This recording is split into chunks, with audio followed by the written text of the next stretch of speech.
Hello everyone.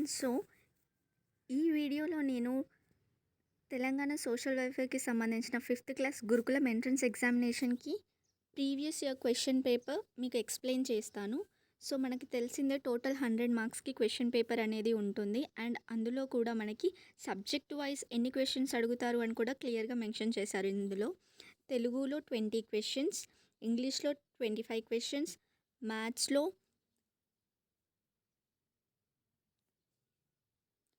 25 questions, environmental science వచ్చేసి 20 questions and mental ability 10 questions. మీరు ఓఎంఆర్లో circle చేస్తూ fill చేయాల్సి ఉంటుంది. ఎలా ఫిల్ చేయాలి అని నేను ఇంకో వీడియోలో ఎక్స్ప్లెయిన్ చేస్తాను. కాకపోతే ఈ ఈ వీడియోలో మాత్రం ప్రీవియస్లో వచ్చిన క్వశ్చన్స్ ఏంటి, వాటి ఆన్సర్స్ ఏంటి అని డిస్కస్ చేద్దాము. అండ్ మధ్యలో నేను కొన్ని క్వశ్చన్స్ ఆన్సర్స్ కూడా మీకే ఇస్తాను, అది మీరు కామెంట్ సెక్షన్లో మెన్షన్ చేయండి. నాన్న ఊరికి వెళ్ళాడు, గీత గీసిన పదం ఏ కాలానికి చెందింది? ఇది ఫస్ట్ క్వశ్చన్. అండ్ ఫస్ట్ మనకి తెలుగు అనేది క్వశ్చన్స్ అడిగారు. ఇక్కడ వెళ్ళాడు కింద అండర్లైన్ ఉంది. వెళ్ళాడు అనేది ఏ కాలానికి చెందింది అనేది క్వశ్చన్. వెళ్ళాడు అంటే పని ఆల్రెడీ జరిగిపోయింది అని అర్థం. జరిగిపోయిన పనిని గురించి తెలిపేది ఏంటి అంటే భూతకాలం. ఆన్సర్ వచ్చేసి భూతకాలం.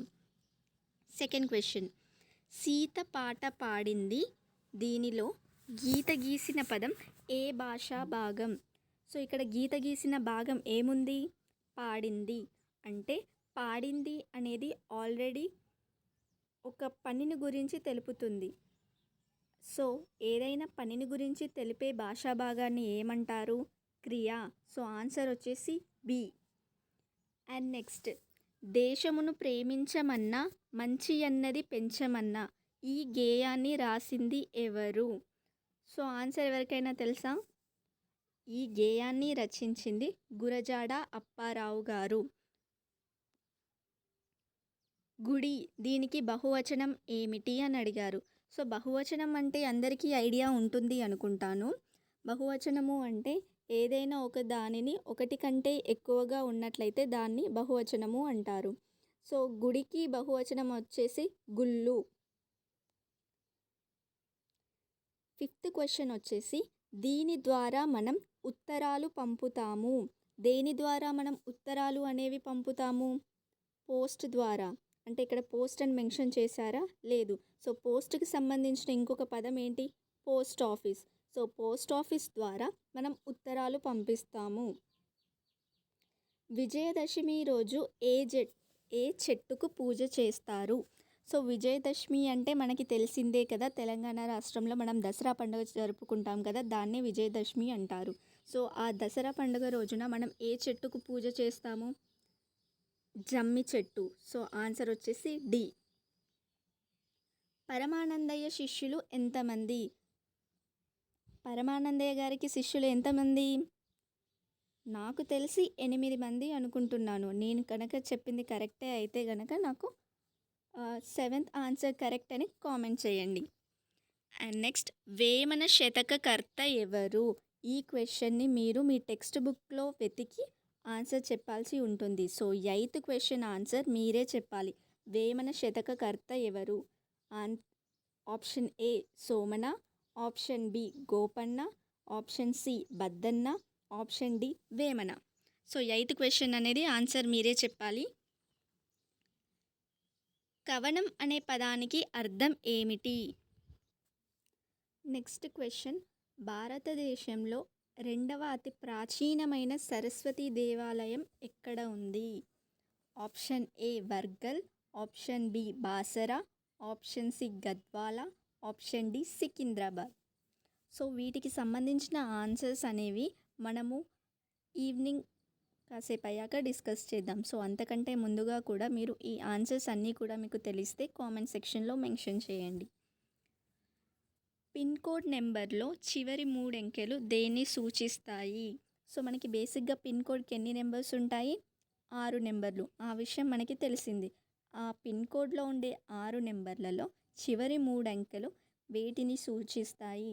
ఆప్షన్స్ వచ్చేసి తపాలా కార్యాలయం, దేశాన్ని, లేదా రాష్ట్రాన్ని, లేదా జిల్లాని. త్రివేణి సంగమం అనగా ఏమి? త్రివేణి అంటేనే మనకు అర్థమైపోవాలి 3 అని ఉంది కాబట్టి 3 నదుల కలయిక అని ఈజీగా పెట్టేయొచ్చు. అంటే ఇలా ఈ చిన్న చిన్న ట్రిక్స్ అన్నమాట మనకి ఆన్సర్ తెలియనప్పుడు. నెక్స్ట్, శతక పద్యాలు విద్యార్థుల్లో డాష్ పెంపొందిస్తాయి. శతక పద్యాలు చదవడం ద్వారా మనకి ఏమొస్తాయి? కోపాలా, అపార్థాలా, నైతిక విలువలా, లేక పాపాలా? ఆప్షన్ వచ్చేసి సి కరెక్ట్, నైతిక విలువలు. శతక పద్యాల ద్వారా మన నైతిక విలువలు అనేవి పెరుగుతూ ఉంటాయి. పద్యాలు చదవడమే కాకుండా పద్యాలలో ఉన్న సారాంశాన్ని అర్థం చేసుకొని మనం పాటించాలి. Question number 14. ఈ కింది వానిలో సంశ్లేషాక్షర పదాన్ని గుర్తించండి. సో ఇది మీకు హోంవర్క్గా ఇస్తున్నాను. దీన్ని మీరు కామెంట్ సెక్షన్లో మెన్షన్ చేయండి. నెక్స్ట్, ప్రకృతి వికృతులు మీకు అందరికీ తెలుసా? సో 15th క్వశ్చన్ వచ్చేసి దానికి సంబంధించింది. కథ వికృతి పదాన్ని గుర్తించండి. ఆప్షన్ ఏ కథ, ఆప్షన్ బి కథ, ఆప్షన్ సి కథానిక, ఆప్షన్ డి కథానిక. అన్నీ వినడానికి ఒకేలా ఉన్నాయి, కాకపోతే దాంట్లో ఉండే అక్షరాలు మాత్రం చాలా వ్యత్యాసంగా ఉంటాయి. చూడండి, ఒక దాంట్లో మొదటి తా, ఇంకో దాంట్లో రెండవ తా అంటూ ఆ డిఫరెన్స్ అనేది ఉంది కదా, అది కొంచెం కన్ఫ్యూషన్గానే ఉంటుంది. కాకపోతే ఆన్సర్ తెలియకపోతే సరైన జవాబు చూసి గుర్తుపెట్టుకోండి. ఎందుకు అంటే ఈ చిన్న చిన్న అక్షర దోషాల ద్వారానే మనకి ఒక మార్కు పోయే ఛాన్స్ ఉంటుంది. నరకాసురుని వధ జరిగిన సందర్భంగా ఏ పండుగ జరుపుకుంటారు? Option A Sriramanavami, option B Deepavali, option C Ugadi, option D Dasara. Answer వచ్చేసి మనందరికీ తెలిసిందే, దీపావళి. సో దీపావళి పండుగ మనము ఎందుకు జరుపుకుంటాము? నరకాసురుని వధ జరిగిన సందర్భంగా జరుపుకుంటాము. ఈ కింది వానులో అచ్చుతో మొదలయ్యే పదాన్ని గుర్తించండి. అచ్చుతో మొదలయ్యే పదాలు గుర్తించండి అని క్వశ్చన్ అడిగినప్పుడు మనకి అచ్చులు అంటే ఏంటి అని తెలియాలి, హల్లులు అంటే ఏంటి అని కూడా తెలియాలి. అంటే వాటి మధ్యలో ఆ తేడా తెలిసినప్పుడే మనము అచ్చులు అంటే ఏంటి అని అడిగినప్పుడు తొందరగా గుర్తుపడతామన్నమాట. మరి ఇక్కడ option A Ramappa, option B Adivasi, option C Janpadu, option D Bhadradri. Answer వచ్చేసి ఆదివాసి. ఎందుకు అంటే ఆ నుంచి అహ వరకు ఉండే అక్షరాలన్నీ కూడా అచ్చులుగా, కా నుంచి క్ష రౌతి వరకు ఉండే అక్షరాలు అన్నీ కూడా మనము హల్లులుగా పేర్కొంటాము. Question number 18. పాడి అనే పదానికి సరిపోయే జంట పదం ఏంటి? సో ఈ జంట పదాలలో పాడికి సరిపోయేది ఏంటి? ఏ చేలు, బి పంటలు, సి చెరువులు, డి కొండలు. సో ఆన్సర్ వచ్చేసి బి పంటలు. అంటే మనం సహజంగా పాడి పంటలు అని వాడుతాము, కానీ పాడి చెరువులు, పాడి కొండలు, పాడి చేలు అని వాడము కదా. సో ఆన్సర్ వచ్చేసి బి. ఈ కింది వాటిలో మహాప్రాణాక్షరం ఉన్న పదాన్ని గుర్తించండి. Option A tabla, option B దయ, ఆప్షన్ సి కలం, ఆప్షన్ డి డంకా. సో ఏంటో ఆన్సర్ నాకు కామెంట్ సెక్షన్లో మెన్షన్ చేయండి. అల్పుడు అనగా అర్థం ఏంటి? అల్పుడు అనగానే మనకి గుర్తుకు రావాల్సిన పద్యం ఏంటి? అల్పుడెప్పుడు పలుకు ఆడంబరముగాను, సజ్జనుండు పలుకు చల్లగాను. సో ఈ పద్యం గుర్తుకు రావాలి మనకి.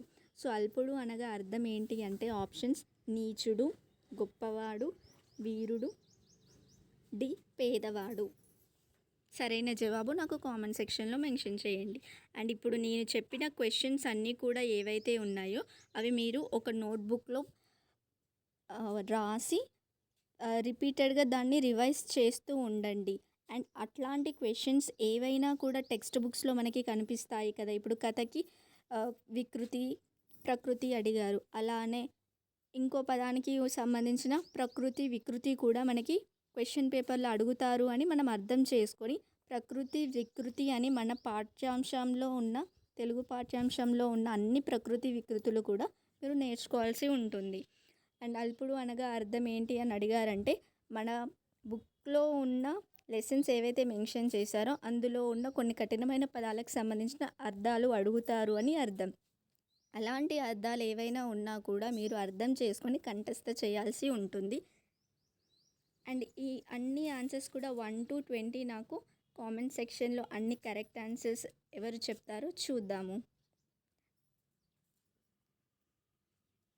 ఇంకా ఈ 5th క్లాస్కి సంబంధించిన క్వశ్చన్ పేపర్లో ఇంకే సబ్జెక్ట్ ప్రీవియస్ క్వశ్చన్స్ మీకు కావాలో నాకు కామెంట్ సెక్షన్లో మెన్షన్ చేయండి. దాన్ని బేస్ చేసుకొని నెక్స్ట్ వీడియో నేను ఆ క్వశ్చన్స్ అప్లోడ్ చేస్తాను. Thank you.